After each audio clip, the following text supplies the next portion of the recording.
محمد النبي الأمي عليه وعلى آله وأصحابه وبارك وسلم عليه.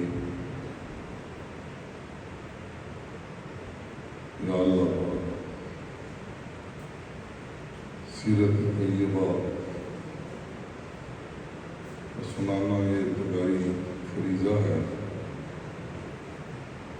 اور اصل سیرت اپنانے کے لیے ہوتی ہے. یا اللہ پاک جیسے سیرت پر مقالے سنے گئے اور سنائے گئے، یا اللہ پاک اب ہمیں سیرت کو اپنانے کے لیے توفیق نصیب فرمائیے.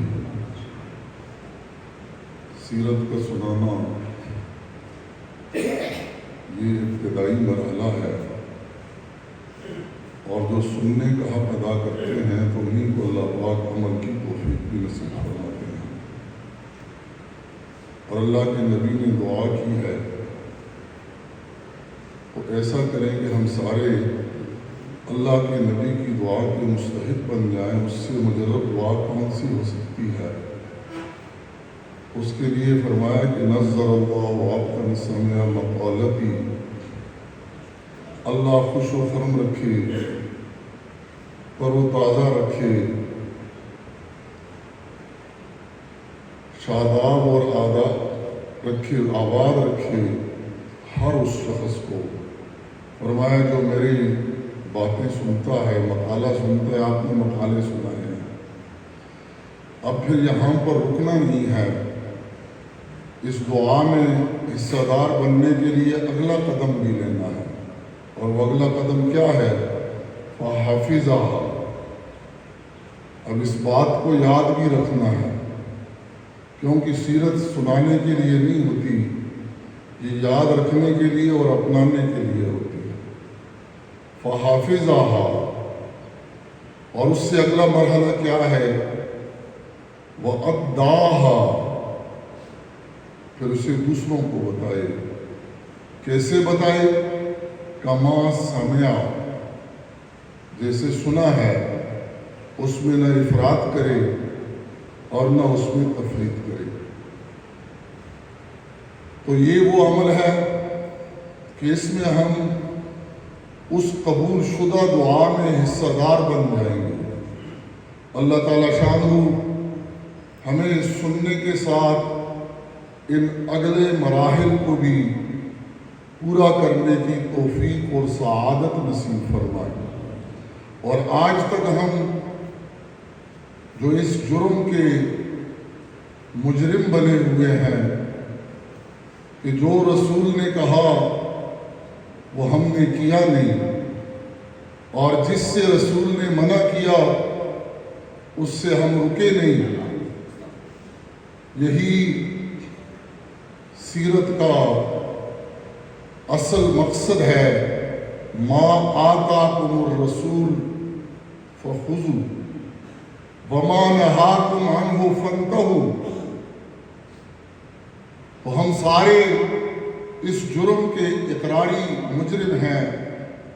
رسول کچھ کہتے رہے، ہم کچھ کرتے رہے.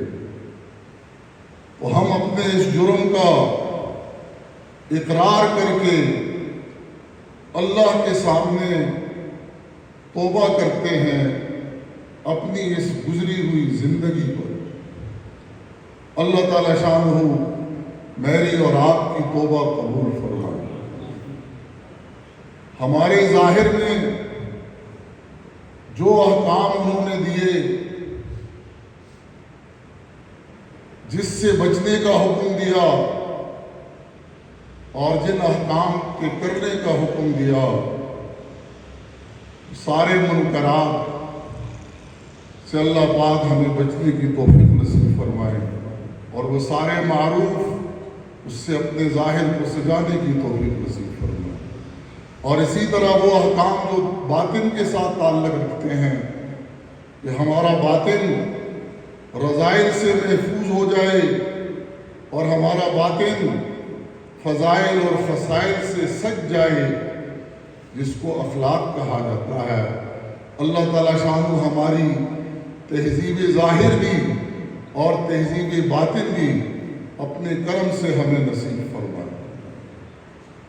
اس وقت امت مسلمہ حضور کی سیرت سے دور ہونے کی بنا پر جگہ جگہ مصائب اور مشکلات کا شکار ہے۔ ساری امت کو اللہ پاک توبہ کی توفیق نصیب فرما کر سیرت کے ساتھ جڑنے کی سعادت نصیب فرمائے۔ اس وقت ہمارے غزہ کے مسلمان بڑی تکلیف میں ہیں، اللہ پاک ان کے لیے غیب سے اسباب پیدا فرمائے۔ اس وقت پاکستان کی مملکت آسمانی اور زمینی بلاؤں کا شکار ہے۔ نظر یہ آ رہا ہے کہ سیرت مصطفیٰ سے کٹنے کی بنا پر یہ طرح طرح کے مصائب ہم پر نازل ہو رہے ہیں۔ ہم اللہ پاک سے یہ سوال کرتے ہیں، ہم کمزور ہیں، عاجز ہیں، اللہ پاک ہمیں ان آسمانی اور زمینی بلیات سے محفوظ فرمائے۔ اس سیمینار کے انعقاد میں جن لوگوں کی صلاحیتیں اللہ پاک نے قبول فرمائی ہیں اور ان کو یہ سعادت بخشی کہ ان کی جان، مال اور وقت سے یہ محفل سجی ہے، ان کے لیے بھی دعا کرتے ہیں اللہ پاک سب کی سائی جمیلہ کو اپنے دربار عالیہ میں قبول اور منظور فرما لے۔ جب تک ہم زندہ ہیں اللہ پاک ہمیں اپنی ذات کے ساتھ اور حضور علیہ السلام کے اسوہ مبارکہ کے ساتھ جڑ کر زندگی گزارنے کی توفیق نصیب فرمائے، اور جس دن ہماری موت مقدر کی ہو تو اللہ پاک ہمیں ایمان والی موت نصیب فرمائے۔